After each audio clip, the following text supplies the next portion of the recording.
David, and this is the video for lesson 5 of the first beginner level of the Piano Skills Foundation series. So again, we're assuming you're done with lessons 1 through 4 and you're ready to tackle lesson number 5. So enjoy, and I hope you have fun practicing. Okay, so the first thing on your lesson 5 practice guide are the notes and the staff on the piano. I think that you hopefully have been working on this for a couple of weeks and kind of getting to know these notes. What I'd like to do on this lesson is just, I'm going to run through them quickly and then leave you on your own to practice through those practice sheets that you still have from lesson 3. Today, just for fun, I'm going to work through bass clef first. So I'm going to start with bass clef, and we're going to just zip through these anchor notes and the groups. The bottom line of bass clef is G, and the space above it is A. If the bottom line is G, the space below it is F. If you know the bottom line is G, then you should know that the next line up is B. So if I went through them real quick, it's G, A, F, and B. Hopefully you're right there with me on those. Okay, now the next group of bass clef, the top line is A. If you know the top line is A, you should know that the space below it is G. If you know the top line A, then you should know the next line, the space above it is B. If you know the top line is A, the next line down is F. So we have A, G, B, and F. The next group is down below bass clef. The first little line is E. You know the bottom line is G, so the first line is E.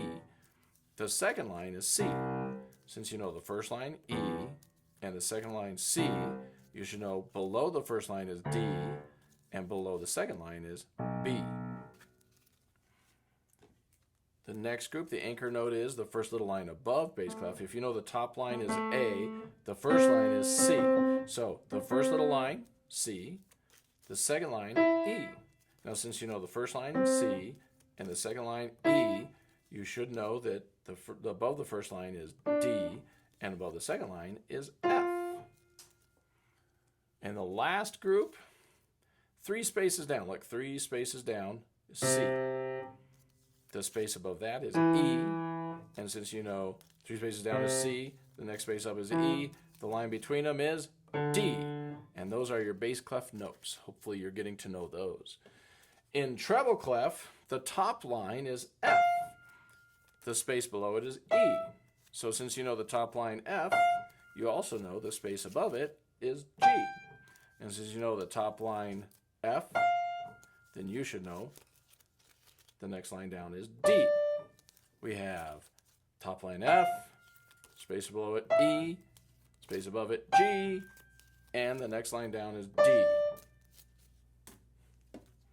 The bottom line of treble clef is this E right here, right next to middle C. The space above that is F.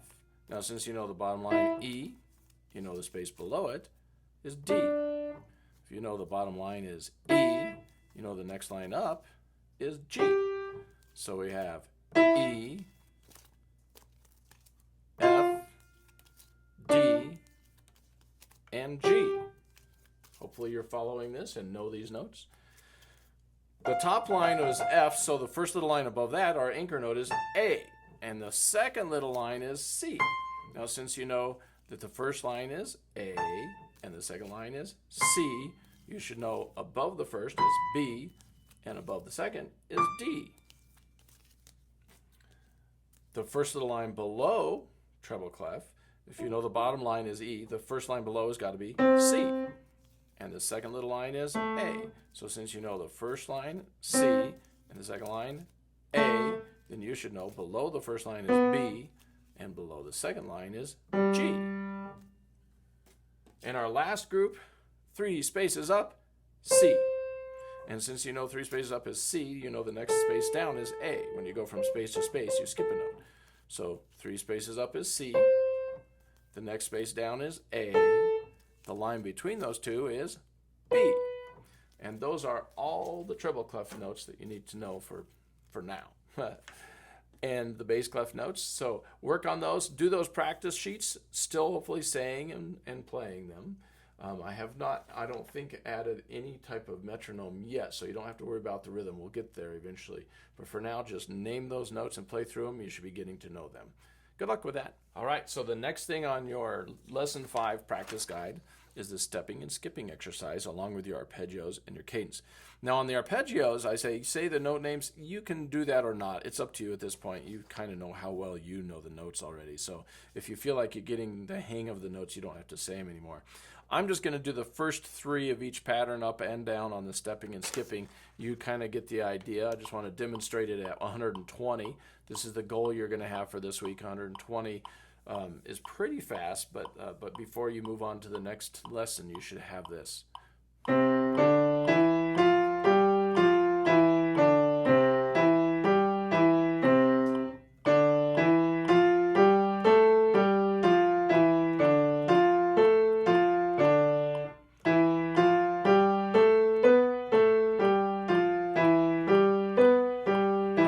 Keep repeating the pattern over and over until you get to C position, and then you're going to do it in reverse. Okay,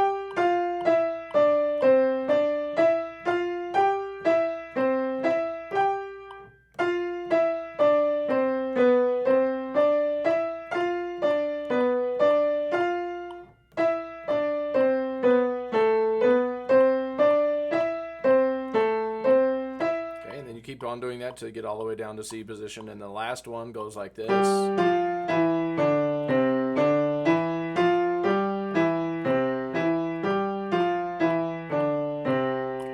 Jump right down and play your arpeggios. Now, I'm going to remind you, you don't need to be playing your arpeggios this fast, at least not all of them. The 1 chord might be ready to go that fast, but I bet the 4 and the 5 might not be ready just yet. But I'm going to play through them at 120 just to demonstrate it quickly and so you can see. And don't forget that you can practice these by blocking like this. You can practice blocking them first, and it's always one of the best ways to get them underneath your fingertips, so that you can play them smoothly when you do 1 note at a time. Sorry, I bumped the camera just now. Now let's go ahead and play a 1 note at a time.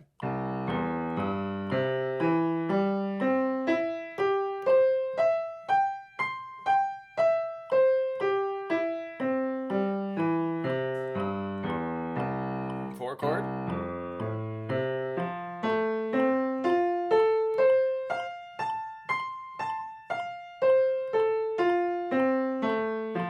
Make sure you hold all the notes until the next one plays, but don't hold notes past the note that you're playing.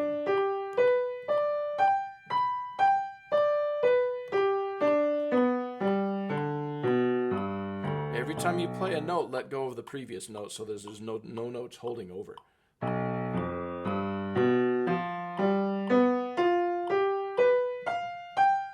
This is the 5-7 chord.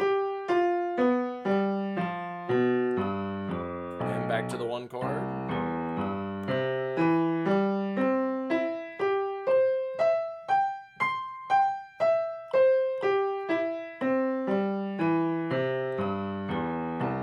And then we'll do the cadence. You do right hand and the left hand, but I'm going to just do both. 1, 2, 3, 4. 1, 2, 3, 4. 1, 2, 3, 4. 1, 2, 3, 4. 1, 2, 3, 4. 1, 2, 3, 4. 1, 2, 3, 4. 1, 2, 3, 4. 1, 2, 3, 4. 1, 2, 3, 4. 1, 2, 3, 4. And that is how you go through your exercises this week. Good luck with that. All right, so the next thing on your list for Lesson 5 is Twinkle Twinkle again. It's still on the list. The only thing that has changed this week is that you're going to try to move it up to about 96. Remember, we're using the chords now. So I want to just play through it at 96 as a demonstration. You, of course, can go slower than that. If you need to use the chord chart from Lesson 4, go ahead and take a peek at it. But at this point, you should be pretty much being able to do it without looking at any helpful charts or anything. You just be able to do it straight out of thin air. Let's do it. Put the metronome on at 96. I'm going to play right hand melody, left hand chords.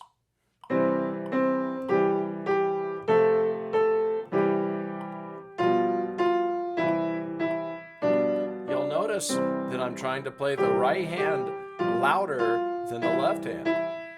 Your melody should always be stronger than your non-melody. So the chords are soft and the melody is strong.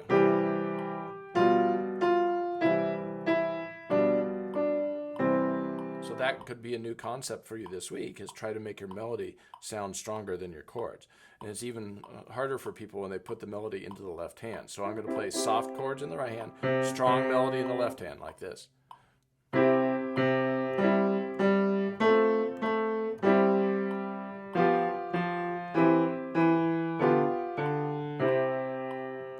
Oh, I goofed. I played a 5/7. Here's the 1 chord.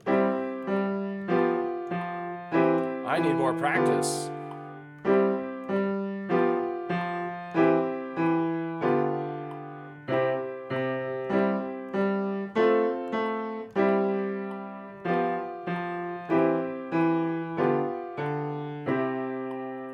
And that's how you get it up to 96. Twinkle, twinkle, little star. Good luck with that. Okay, so for your reading exercises in lesson 5, we have 2 pieces. They're in different times. The first one is in 4/4, so you have to count 4 beats per measure. The second one is in 3/4, so you have to count 3 beats per measure. I wanted to point out on the 3/4 one that quite often in music, when they have 3/4 time, they'll use just a regular whole rest. Even though whole rest normally get 4 beats, in 3/4 time, you just accept the fact that a whole rest gets 3 beats. Seems a little strange, but that's just the way it works. Basically, the whole rest is for the whole measure. So you'll see that that's just something strange you'll see occasionally in music, and I wanted to make you aware of it. So now you'll also notice on both pieces that there are certain lines that you need to practice right hand, left hand both, and other lines that you don't, okay, because they don't play together as much. So when they're playing together, do hand separate practice first, like we're about to do.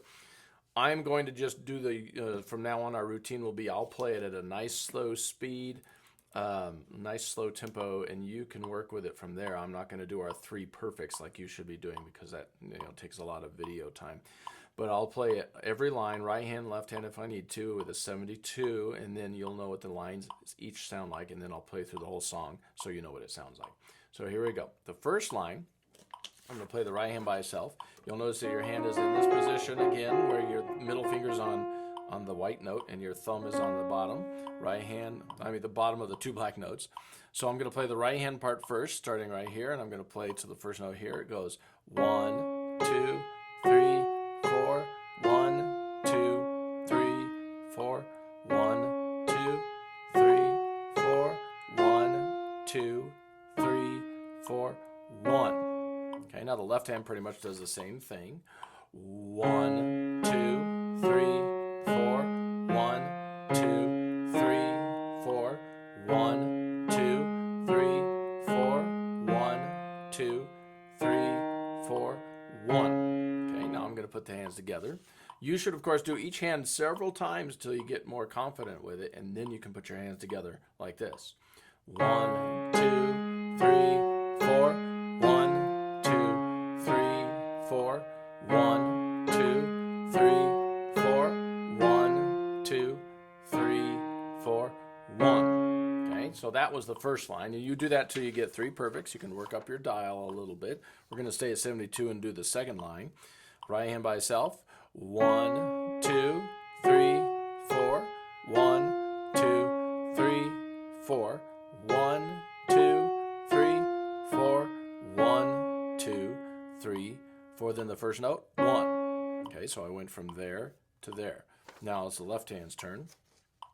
1, 2, 3, 4, 1, 2, 3, 4, 1, 2, 3, 4, 1, 2, 3, 4, 1 is a rest in the left hand, right? So now I'm going to put them together. Ready? 1, 2, 3, 4, 1, 2, 3, 4, 1, 2, 3, 4, 1, 2, 3, 4, 1. Now, of course, after you've done your three perfects, you can put those two lines together. I'm just going to go ahead and show you the third and the fourth line, and you don't have to do hand separate practice on those. After I do that, I'll do the whole song. So here is the fourth line. The third line. It goes 1, 2, 3, 4. 1, 2, 3, 4. 1, 2, 3, 4. 1, 2, 3, 4. 1. Okay, so go ahead and work on that till you get through perfect. And then I'll do the fourth line for you. The fourth line sounds like this. 1, 2, 3, 4. 1, 2, 3, 4. 1, 2, 3, 4. 1, 2, 3, 4. Off. Now I'm going to go ahead and jump up to where you're going to be by the end of the week, after you've done a whole week of practicing each line, three perfect, and gradually working your way up the dial. Hopefully you can play the whole song at 120. And it sounds like this. 1, 2, 3, 4. 1, 2, 3, 4. 1, 2, 3, 4. 1, 2, 3, 4. 1, 2, 3, 4. 1, 2, 3, 4. 1, 2, 3, 4. 1, 2, 3, 4. 1, 2, 3, 4. 1, 2, 3, 4. 1, 2, 3, 4. 1, 2, 3, 4. 1, 2, 3, 4. 1, 2, 3, 4. 1, 2, 3, 4. Off. And that is parallel play. Okay, so now the next reading piece is 3 or 4. And you notice that this is the one that's in 3/4 time. And I'm going to play each line very slowly for you. And then you can do each line three perfect. Hands are in the same position as they were for the previous few pieces. Left hand starts with fifth finger here. 1, 2, 3. 1, 2, 3. 1, 2, 3. 1, 2, 3. 1. And that is the first line plus the first note of the next line. Now I'm going to start there and walk them down the second line. 1, 2, 3. 1, 2, 3. 1, 2, 3. 1, 2, 3. And then the first note of the next line, you play with two hands, both hands, okay? So now we're at a spot in the music, and this is kind of one of the hardest parts you've done so far in all of your reading pieces, where you're going to have to do some hand separate practice, but they're not playing the same thing, so it's interesting. I'm going to play the right hand by itself to show you how the right hand sounds. You'll do right hand, left hand, both three perfect. 1, 2, 3. 1, 2, 3. 1, 2, 3. 1, 2, 3. 1. So I just played the right hand part to there. Now the left hand has sort of a pattern going here. You just use your 5 and your own 5, 1. It's the same two notes over and over. Count it like this. 1, 2, 3. 1, 2, 3. 1, 2, 3. 1, 2, 3. 1. And you'll see that pattern continues on the next line. So you might not have to practice the left hand again on the next line, but I'm going to put them together now and show you how it sounds. It goes like this. 1, 2, 3.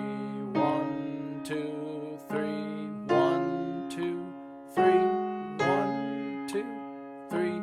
1. And you would do that until you get 3 perfects. Now let's do the last line. I'll play the right hand once by itself. It goes like this. 1, 2, 3. 1, 2, 3. 1, 2, 3. 1, 2, 3. Off. And now I'm going to just add the left hand since you already know it. It goes like this. 1, 2, 3. 1, 2, 3. 1, 2, 3. 1, 2, 3. Off. Now, once you've done all 4 lines 3 times perfectly, you're going to put them all together. I'm going to put them up at the top tempo because this is where you're going to be by the end of the week. And it sounds like this. 1, 2, 3. 1, 2, 3. 1, 2, 3. 1, 2, 3. 1, 2, 3. 1, 2, 3. 1, 2, 3. 1, 2, 3. 2, 3. 1, 2, 3. 1, 2, 3. 1, 2, 3. 1, 2, 3. 1, 2, 3. 1, 2, 3. 1, 2, 3. Off. And that one is called 3 or 4. Good luck with that.